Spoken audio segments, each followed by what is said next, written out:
do this, and I will uncheck that, and we're pretty much ready to go. So David, your audio, let's unmute you. There you go. Very good. Hello. Hello. Hey. So let's start admitting everybody, Daniel. All right, and I'm doing the camera stuff. Yeah, in 1 minute. I'll make you allowed to do that in a minute.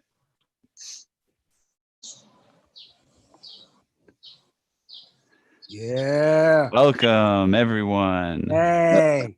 Thank you for joining us.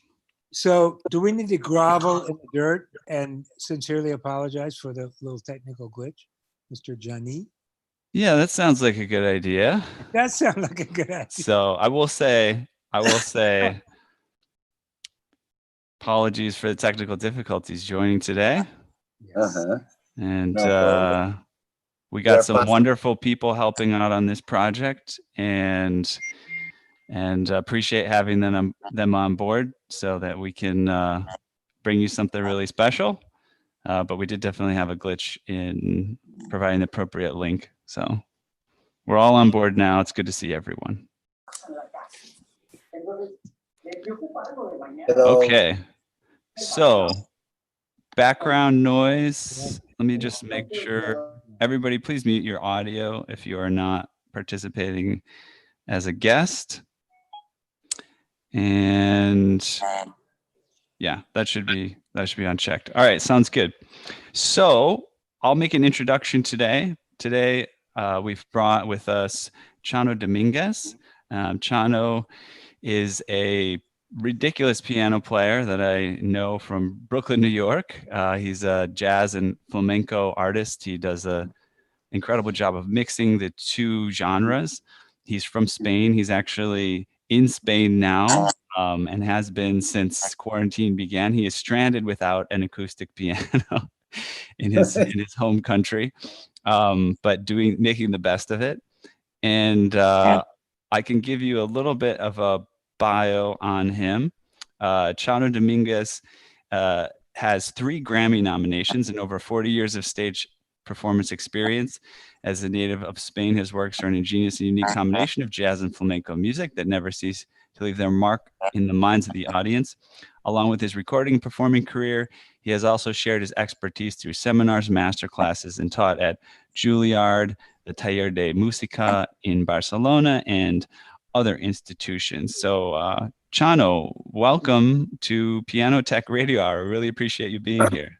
Oh, it's my pleasure, my friend. I'm glad to be here and sharing my experience with you guys about the piano, about the recording, about everything that we feel in this life that we are having with music around. Excellent. So one of the things that I like to do, I'm on now, to get started, is to talk about some of your experiences with pianos, what kind of piano sound that you like, what are your experiences with piano technicians. And I think what might be useful is if we'll take a second and actually listen to just a couple of recordings from your repertoire. And what I'll do is I will share my screen and I will play some music for you from 2 different samples. And what I'd like everybody on the call to do is listen to the music. Yes, it's going to be beautiful music, but what I'd like to do an experiment here where we all listen to it more than for the music, for the sound of the piano. And if you were the piano technician working on this record, what would be your thoughts? So I'd say 2 categories. Make some notes for yourself. 1, just make some observation, 2 or 3 words, a couple sentences. What does this piano sound like to you? How would you describe the sound of the piano? And then after that, just to kind of get your brain working on it, how would you change it? What kind of piano sound do you like? Is there something you would make, how you would make it different? Okay. And we're going to listen to one recording that is a sort of more percussive recording and one that's kind of a more ballad type structure. So, and feel free to put all your comments in the chat because it would really be great to kind of crowdsource this understanding of what a piano sounds like. So I'm going to share my screen right now, and I'm going to share this window. Oh, actually, let me stop share. I'll make sure I share the audio as I share computer sound, and we'll hit that right there. Get this back to the beginning. And here we go. Take a listen to Solo con Verte, and this is a performance by Chano Dominguez. We'll listen to about a minute.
Oh man, It's why incredible. Stop it! Wow. No, it's enough. It's enough. It's enough. This is a really old recording. This recording is made back in the 90s.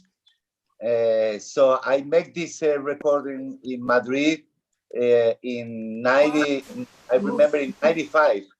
In 95. Wow. Yeah.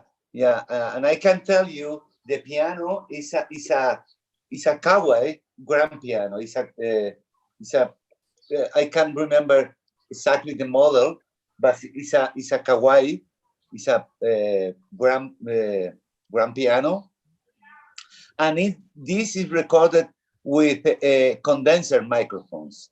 These are recorded with condenser microphones, and I think I can remember very well, but I think that microphone was placed close to the hammers and the string, because of this sound that you can listen. It's like a punchy sound. I don't know, what do you think? But Hey. I remember it's something like that. What I'd like to do right now is any comments that you have about that piano that you came up with there at home, go ahead, just put them in the chat. You know, tell what you thought about the piano. We've got a few, but I really want to hear like a consensus. Yeah. A consensus. Let's take it a vote here, or at least between a couple of us. Should we talk about that piano first, or we should listen to a different kind of style of piano next and then compare the two? Let's listen to the okay. Let's listen to the next example. All right, sounds good. Yeah. I'll share my screen again. Okay, and this is called Alegría Callada, and we'll take a listen to this one.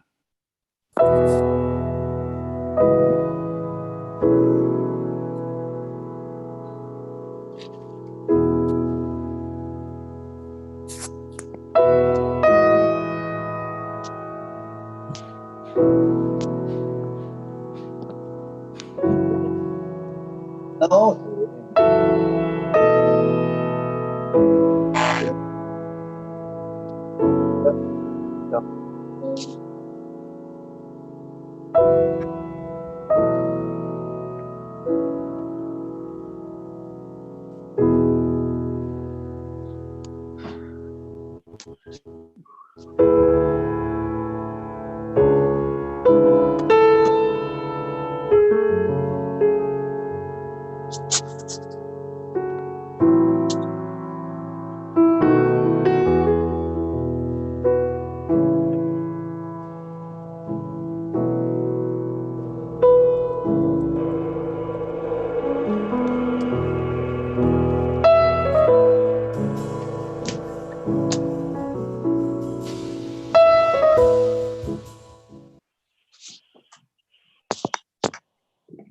And if required, we can go back and check those out again. But again, like put your comments in the chat, and I think maybe it makes sense right now to just go back and read some of the comments that people made about the piano sound. Right? Sound good, David?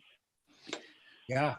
Go ahead. So I'm going to unmute Chano. I had to mute him. He has some background noise. Okay, so not much attack. Interesting sound. That was from Cy That's Schuster. for the first piano. Yeah, that's for the first piano. And that's funny because I thought it was. I thought the attack was good. But Yeah, I found the people first one. Yeah. For the first one, some of the notes I made previously kind of, and the music gives you a feel for this, but I also think the piano had the feel of sort of more biting, more percussive, more abrasive. A word, chunky, was a word that came to my mind for just even the sound of the piano tones. And what I came up for, if I was going to change that sound in any way, I would make it softer to my own personal preference. But it's interesting the content of the sound of the piano used in that particular recording. So yeah, go ahead, David.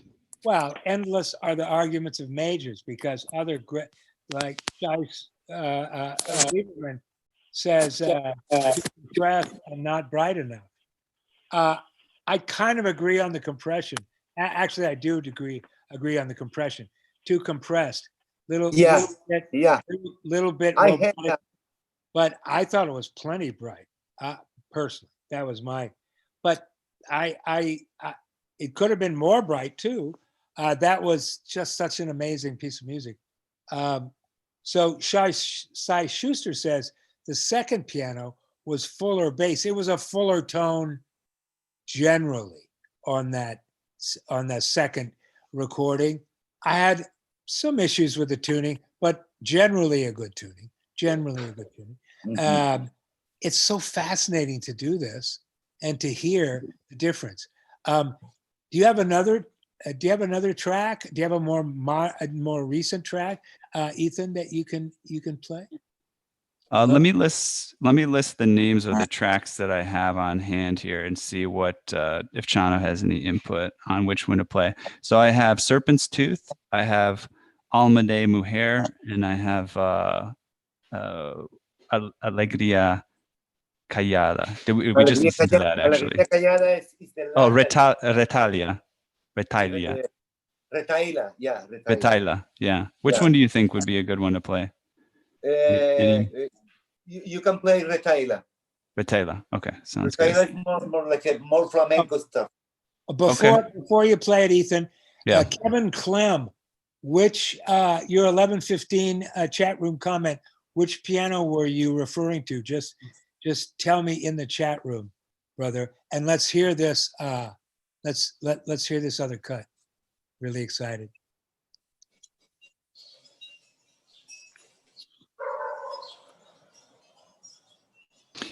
And folks, if you're unmuted, go ahead and just please mute yourself. Just check to see if you're unmuted so we can all get a good sound here. All right, here we go with Retaila.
Oh man. For me personally, that piano sound kicks the other two piano sounds ass deeply. That's an insanely good piano sounds for that tune. What an insane tune, Chano. My God. Yeah, really amazing. So I'd love to hear the comments for that. You know, that piano, I think that piano is the same piano that you heard in the first track. It's the same piano. All right. Yeah. In different contexts because Wow. Seriously? Wow. Yeah, it's the same. It's the same piano. It's the same session, but in this tune, I'm playing with a flamenco guitar player. In fact, he's one of the best flamenco guitar players ever. It's called Tomatito. He was playing for years with Camarón de la Isla. He was accompanied to the famous flamenco singer Camarón de la Isla. So this is a bulería. This is a specific kind of music of my culture of Cádiz, and the rhythm and everything is like a super energetic, you know, and yes, I love that piano, but I don't know how are you listening in your house, because here I am listening in through my iPad, and all the sound is like it's super bright. I cannot appreciate the real sound because of this device that I have. The iPad is everything that Ethan is playing is like super bright to me here. But, wow, that's the little teeny speaker. That's the little teeny speaker on your iPad. When you listen to that, I listen to all those cuts on earbuds, and they sound incredible. Oh, okay. Oh yeah, they're beautiful. Definitely, the sound's coming through, and the sound. By the way, Chano, just so you know, the sound that I'm sending out to the people who are listening, it's coming through directly from my computer. That sound, so it should come through pretty high quality. Yeah. And if you guys are at home wearing earphones, if we do end up playing a track, you should get a pretty high quality audio through headphones. Okay. So, two things, Ethan. Kevin Clem says about the first recording of this piano that it almost sounds like the way they mic'd Oscar Peterson's piano, percussive and close microphones. That's what I thought, Kevin. Yeah, It was very close, and it was like, bam, it did have that pop. So, hey, every head a planet, as one of my mentors, the great saxophonist and composer Gil Millet said. Dave, every tone is subjective. Every head is a planet, man. Own atmosphere, own everything. And that's the beautiful thing we're trying to talk about today. Wow, Linda Kay, hello. It's an honor to have you here, my dear. Thank you. One of the great piano technicians in the Bay Area, in San Francisco area of the United States. That's what we're talking about here. Tone is completely subjective. And everybody has a different, like, this is the tone I love. But as Chano brilliantly points out, different, you know, and how much of it, that different tone for almost every tune. So how much of that is your intention, is kind of like the magic of your intention? Because I've seen some of the greatest classical players I know in my house, in a salon, have made this piano sound different from track to track, you know, from tune to tune. Talk about the intention of that. I want you to talk a little bit about that. Then I'll ask you a couple of more questions about rolling up to an unfamiliar piano. Go, Chano. Well, I think every pianist has a different tone, because every pianist has a different way, have a different approach into the piano. And I think we are not playing the piano with the finger. We are playing the piano with all our body. And if you see people playing as Oscar Peterson or Chucho Valdés, people who are really big people, they sounded the piano really, really in a certain way, because for them it's so easily to just let the arm down and have this big piano sound, and it's completely different. That I remember very well, for instance, Michel Petrucciani. Yeah. I don't know. Michel Yeah. Petrucciani. This guy was a big heart in a small body, but this big heart is getting out through his music and his sound in the piano. The tone that he got in the piano is really unique, and it's very different that other kind of guys. And I think it's you can put a piano and then we go to play 10 different piano players, and it's gonna sound 10 different pianos. Wow. Because of the depends of the guy who is playing, and depends. You already talk about that you have some classical piano player playing in your salon, and it's completely different. The tone that one from each other, but from another, that is really important. I think that makes the difference. The sound, the tone of the sound in the piano is because we are playing with our breathing. We are playing with all the body, but that we put the intention over the key.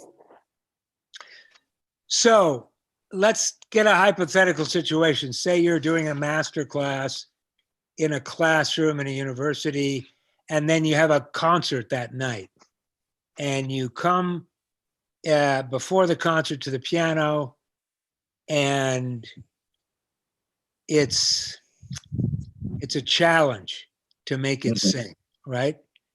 What's the challenge? What do you have to overcome if a piano doesn't sound or feel the way you want it to sound or feel? And what are the things that make it? Well, let's first go about touch. What makes the touch difficult to do what you want to do? And then let's talk about that for a minute. Well, of course, if you got someplace and you have to play a piano that you never played before and you don't know, and it's not on tune, that is uncomfortable. Of course, if you have to play in a piano that is not well in tune, I'm gonna feel bad. But the other thing is to have the all the mechanisms working in the piano. This is so important, and to me, it's so important to have range of dynamic in the piano. So if I see the piano is not well adjusted, I'm gonna say something for sure, because I want to have as much as I can the more range. I don't know how to range that I want to have in my dynamic the piano. Yeah, did you have something to say, brother? I was just telling him how to pronounce range. You got it correct. You got it correctly, range. Oh, okay. That's so I think it's useful to just kind of I think part of what's great about this conversation is that there's always different ways that the pianist communicates than the piano technician communicates. And so a piano player saying,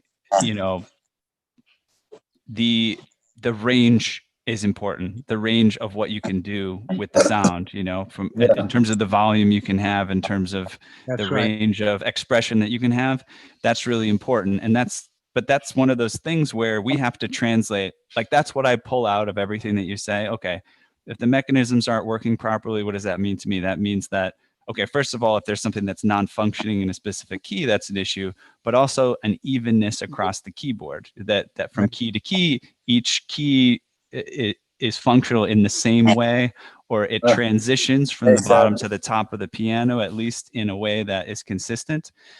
And then, but the one that sticks out to me the most is that range of tone value, because that that addresses almost directly to something that we can think about, voicing and dynamic range. So I think that's part of what's really useful about this particular conversation today, is to say we have different languages, and how do we communicate given the different languages that we have. If you find a problem in a piano, and I want you to be fully honest, how do you bring it up with a piano technician? Do you bring it up with the piano technician? What's your attitude towards communicating with the people that care for your pianos? Yeah, and that's a question that Jim Tunes 88 asked, which I think is brilliant. Maybe you're looking at that and getting that question. That's really important for us to know. Do you communicate with the piano technician, and how do you communicate what you want? If the piano technician is there, open to your communication. So, and I'll also say really quickly, I've been a technician for Chano's piano, and I've tuned his piano, and at least the one in Brooklyn, and it's in a difficult temperature situation.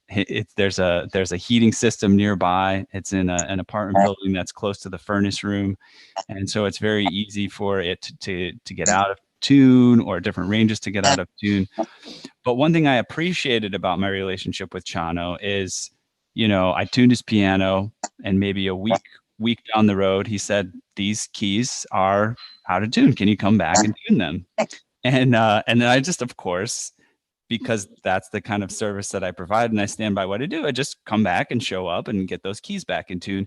And then we also started to discuss, how much of that was an issue with me, how much of that was an issue with the environment, how can we address the issue with the environment, what are we looking at there. But number one, I really appreciated that not all piano players know how to bring that up, or that they should be listening to the piano for the sound of it and to ask for something different. So do you have any other stories, Chano, of situations where you've brought up an issue with a piano, or you've talked with a piano technician for a recording situation? And yeah. Yep. Yeah. The usual issues that used to happen to me is when you go to play some theater, some auditory, and they got the piano with the technician, and you start to play the piano, and you say, "Wow, man, piano is a great piano, but the sound is too bright." And this is happening a lot because if you go to places where the piano is playing almost every day, you know that you need to care the sound, because otherwise the sound is getting open more and more bright. Mm-hmm. So sometimes I get this issue before to play, and they say, "Oh, I can fix that because that needs time to fix the hammer and to push the hammer or whatever." And I found from many years ago, like a trick. I don't know if it's good to explain. Please share with us. I learned it from a piano tuner in Spain many years ago. So the thing is, if you find a piano that you have to play at the piano is too bright, you can put a card or two cards in the left side of the piano. When you put the third pedal in, and you put the card inside, and you get all the hammer a little bit moving, and I really this trick is really good, because sometimes you go to play at a jazz club and the piano is like a bling, bling, bling, bling, bling, and you say, "Well, can you fix that?" And the technician say, "No, it's impossible. I can't do that in 1 hour." So this is this kind of solution that I really appreciate, that happened to me more than the one. And I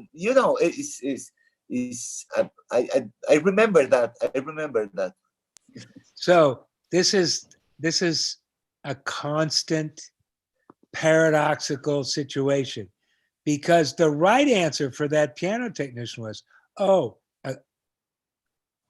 the reality is you can make a big difference. Yes, that trick works. I've done it a dozen times in my career in a studio or in a live situation where the piano Exactly. was screaming and there was Exactly. string cuts in the hammer. You just move it over about a millimeter and voila. Well, Well, totally different sound. that's right. It's a triage thing. It's not really an answer, but it is an answer for an emergency. The real Yes. answer is, of course, I can take the attack, take the dog whistle out of that attack by, even not even pulling the action, just do some chopstick voicing, either angel shot or this technique that Udo Steingraber taught me. But it can be changed. And that's part of what we're talking about is communicating with the piano technician.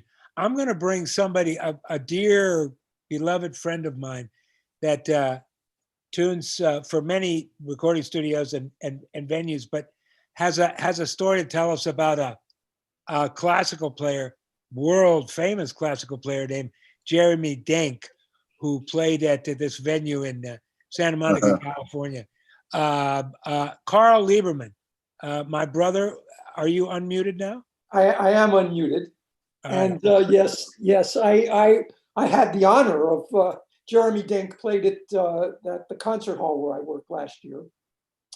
And I did my normal 2 p.m. tuning, and then he came and did his rehearsal. And then afterwards, I talked with him before doing the final touch-up tuning. And, any problem with the piano? And he said, well, what he didn't like about it, he said it was fun, okay, but he played each individual note.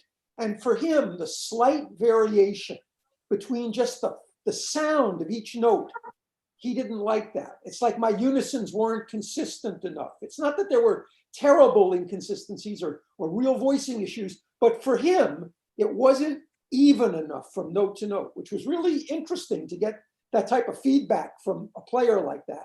Right. So I filed that away. There, I did my touch-up tuning. There wasn't much I was going to do, but then I guess in some way I didn't instill enough confidence in him. He said, listen, I want you to stay backstage in case I need you at intermission. And I said, oh, of course, I'm happy to do that. And when he came off at intermission, I said, any problem with the piano? He said, no, it's fine. So, but it was interesting to get his feedback. He wanted a real consistency from note to note in the tonality of it. And Carl, do you think it was the unisons, a combination of the unisons? And I think, in a way, I'm not fussing that last little bit on my unisons to really try and make them have exactly the same sound from note to note. I just want them to be clean and solid. And for someone like him, that wasn't good enough. My unisons weren't good enough for him. Do you think it had to do with attack voicing, with just subtle changes in the tone of the attack on low volume, which is how I just think there's a way when you really are doing the final thing on a unison where they all kind of have kind of an even kind of decay to them, and I don't tend to fuss on that last little bit as much as maybe you do, David. Yeah.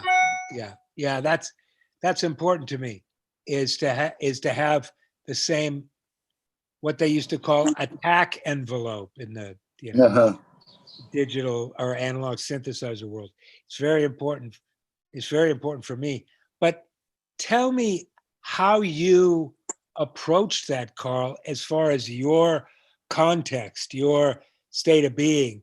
Well, I'm always happy to get feedback from the pianist. I mean, lots of times, the pianist just says it's fine. Some pianists, this guy, Jonathan Biss, who's an incredible, he actually had his iPhone there during rehearsal, and string by string, he sent me a text in the shift position. The left string on this note is bothering him. And so I was able to go in and do like a little bit of voicing before the concert. I really appreciate the feedback I get from, I'm not, I would love every pianist to just say, oh, you're great. The piano sounds great. I've never been happier. But, that doesn't happen. But when people can give you some, these guys are much more sensitive than I am. I mean, when I can hear the feedback from really good pianists, I value it. Right. Thank you, brother. Thank you, Really Carl. appreciate that. So I really feel, go ahead, Ethan. Yeah, I wanted to call back just because I don't think we really wrapped up the conversation about the 2 recordings, or the 2 or 3 recordings that we talked about earlier. Yeah. I'm just wondering, Chano, if you wouldn't mind kind of giving us a reveal for yourself on how you like pianos in those different recording situations to be taken care of. Like, how do you like them to sound? I know you've talked to us before we started the call about, even down to the miking situations, but like the tone of the piano. So do you have any thoughts about those different situations we played the music in terms of what you like? Well, in the first track that you played, Solo Converte.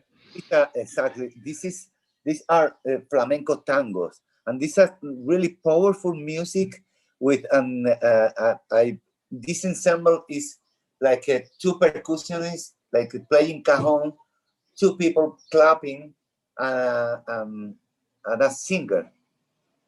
And in this situation, I need a piano who has power, really power, because in the flamenco, I think if you got like a mellow piano, you're gonna be under the punch of the rest of the band, the rest of the ensemble. So for me, that piano should be with a bright tone, but in the second recording that you play is called Alegría Callada. It's completely the opposite, because that is like a nice ballad, and I don't play strong in the keyboard. I just put my finger over the keyboard, and it was playing really, really soft. And this recording, that is a different recording. This is a Yamaha grand piano. It's not a Kawai. And this recording with the large diaphragm condenser microphone, the U87. It's very different than the other. That the other was recording with a small diaphragm condenser, like a TTA.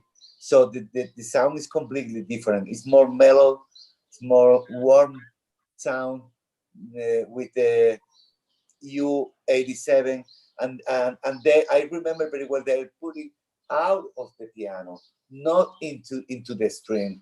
So you got a more ambience, more harmonic quality because of the placement of the microphones. So this is the difference in these 2 recordings that I really remember that we did. So it depends what kind of ensemble you have, what kind of music are you recording. Probably you want to ask for more punch on the piano, so to get more bright in the piano, or to get more. That I like a mellow tone in the piano. I don't like when the piano is sounding really, really like screaming. If you are not pressing with a heavier, Right. So your kind of ideal tone is mellow at piano and mezzo, and then brighter at forte and double forte. Correct? Exactly. You explained so well that this is the point. I love the mellow sound of the piano, but then when you play harder, this other feeling, other sound, and right. This is because you get a more range more dynamic. And this is about all in the piano, because you don't have other thing that your finger and your dynamic to get the sound and to get the music. So as much as you can have a good sound in the piano, like a mellow when you play soft, and then stronger when you play Right. more bright. That's it. So I want everybody that's here to listen to this. This is the golden tone that we talk about. Pretty much every pianist that I've ever worked with, and that's a lot of them, and probably the you know, the other people, some of the other people on here that have done hundreds and hundreds of concerts for artists would say the same thing. Pretty much every pianist wants all of the same qualities, mostly. They want sustain. They want the piano to feel like the melody sings out over the rest of the piano. They feel like their left hand and right hand is balanced. And it's really only a matter of where that attack, that brilliance comes in, right? Some people want it to come in just right above mezzo forte, that brilliance. Other people who have a different tonal sensibility want it to come in like mezzo. They want some higher partials at a softer tone. But the vast majority of players that I know want that warmth, that golden amber tone through mezzo. And then so that they can play a mezzo passage, but when they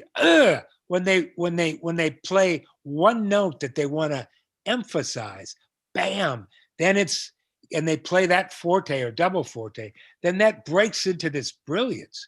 You can hear the higher partials. You can hear that kinesthetic pop. Like, that's another thing. Pianos can be warm and beautiful at low volume, but if they don't, Chano and I were discussing this before the hour started, if they don't have that pop at volume, at forte, if you can't almost feel that percussive pop, ping, something. Real pianists don't like that, either classical or jazz. They're like, I can't go any place with this piano, really.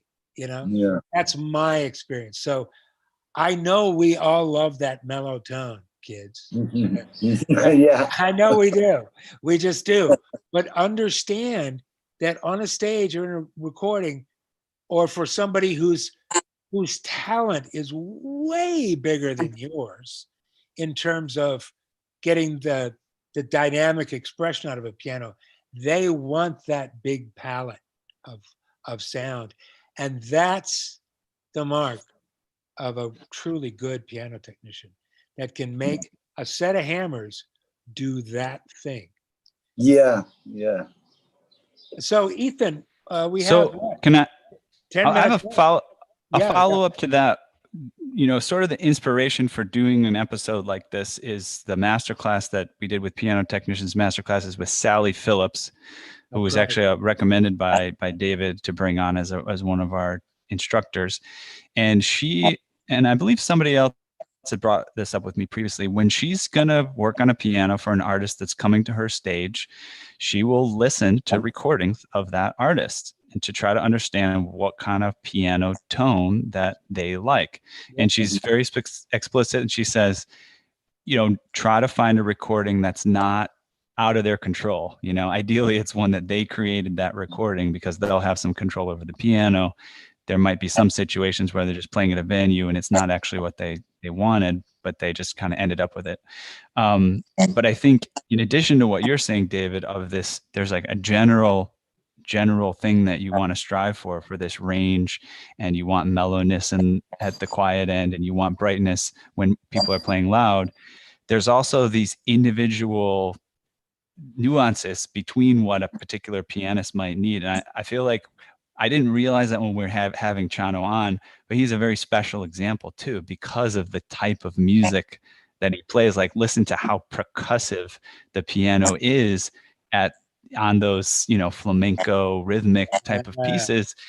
And it's different. It's different than a different type of pianist. And so if you wanted to prepare for a recording for Chano, you'd have to think, okay, is there a ballad in here? Is there a percussive piece in here? And the percussive piece, it's almost that the rhythm, it doesn't supersede the tone, but it's almost like the tone needs to support the rhythm more than just take a back seat. So yeah, I think it's very interesting to just start thinking about pianists this way. Listen to their recordings, think about what's their particular style, what do they need from their instrument. So I just wanted to follow that up with your sort of general statement, David. Anything, did you have something you wanted to move to next, David? Just Cut you off. Cy Schuster had a question. What approach can a technician take when they're not sure exactly what the pianist means when they're describing a problem? That is a great that is a great question, because, well, let's just kind of pinpoint Chano. I don't think Chano knows a lot about how the internal mechanism of a piano works, and he's in the club with about 96 or 7% of all professional pianists. They don't really understand how the instrument works. So there's a nomenclature issue. There's a, what do you call it? I can't play soft. Every note is different. Well, what does that mean? What does that mean? To me, it means that the aftertouch is different, too deep, something like that. That little bump at the end of the key, Chano, that. Yeah, I know.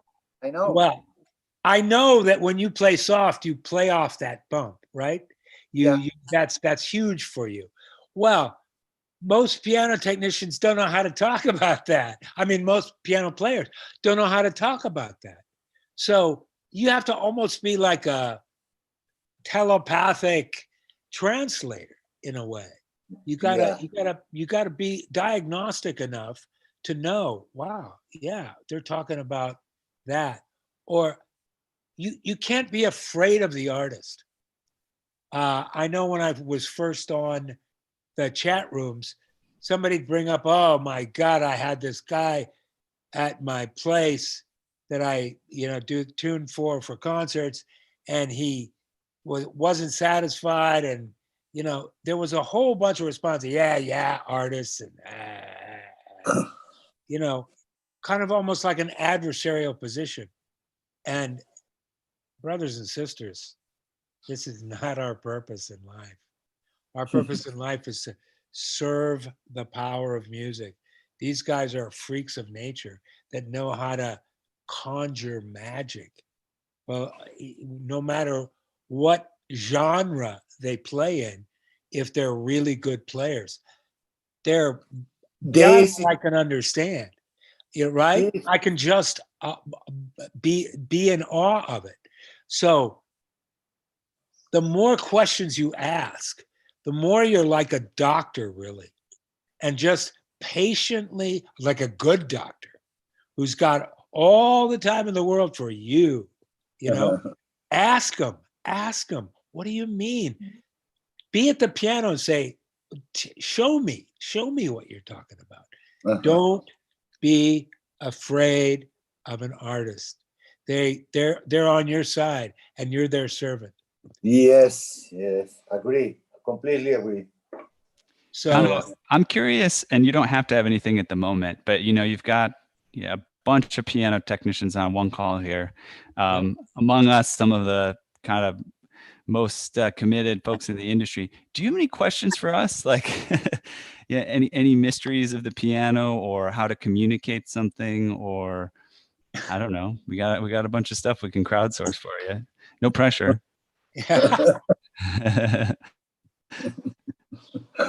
Or something you want to say to piano technicians in general.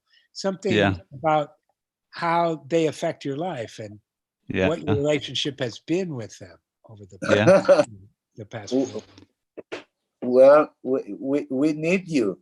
Piano players need to have around a good piano technician. Otherwise, you're gonna play because we are players and we go to different places for playing. And at the end, you go to the stage and you play, no matter the way that the piano are. But you try to fix the problems that you see when you go to make the sound check. But I tell you, I make a lot of sound checks with bad pianos, and then when I go to the stage to play, every piano is a great piano. Any piano is a great piano if you got the inspiration. And this is another thing. Think about the musicians, for instance, in Cuba, who grow up playing really bad acoustic piano Yeah. because they didn't have the things Access. Yeah.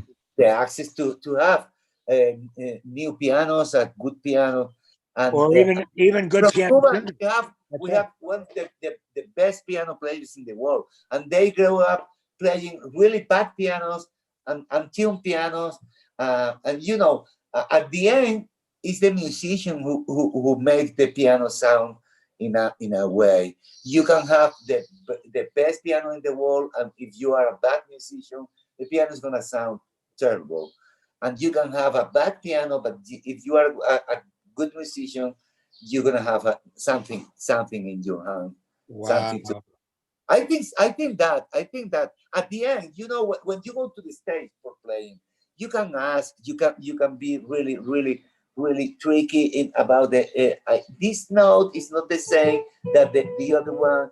The aftertouch is not the same. But then when you go to the stage to play, you go to play, and that's right. it. And I remember having a lot of sound checks, bad sound checks with the technician trying to fix things. And then when I go to play, I forget about everything and just playing. And it was amazing playing with the piano. So at the end, we can ask for many things, but you have to, and this is a proof every day that you go to play in a different piano, and you have to get your own sound, and you have to, and that's it. Wow. I've said this for a long time, and I've experienced it myself. I think one of the greatest jazz players in the world lives right here in Los Angeles. His name is Tamir Hendelman, and I've heard him play on dozens of pianos. I've heard him play in house concerts with shit pianos that were like not tuned to certainly to my standard or anywhere near it, and who were little, 5'4" and he made that piano. Nobody in the room knew the limitations of the piano except me, and it almost overcame, my critical ear. It's amazing. So that's a humbling thing for this room full of piano technicians to take in. That, look, you guys have the amazing ability to shift your attitude so that when you go on the stage, you are making love. Doesn't matter what kind of nasty, date for that night shows up. You got to make love to it, right? Yeah. That's the thing that I want everybody to take away. Art is beyond craft.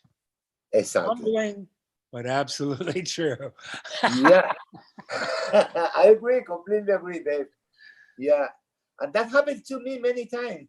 That happened to me. This feeling that you're gonna play in a shit piano, and then when you play it, you get fun, and you don't remember that was a shit piano. That was a fantastic piano, because I have a piano for playing, and this is fantastic. This is that's it.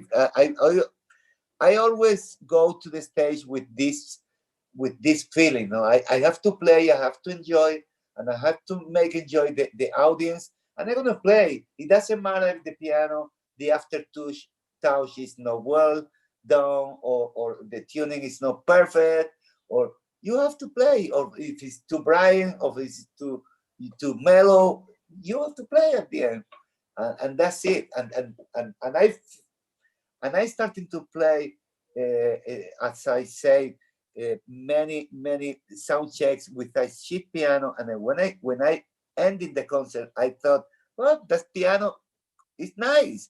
You can play on that piano. You can make music. You can make love. You can share your feeling with the people through this piano. So I really appreciate.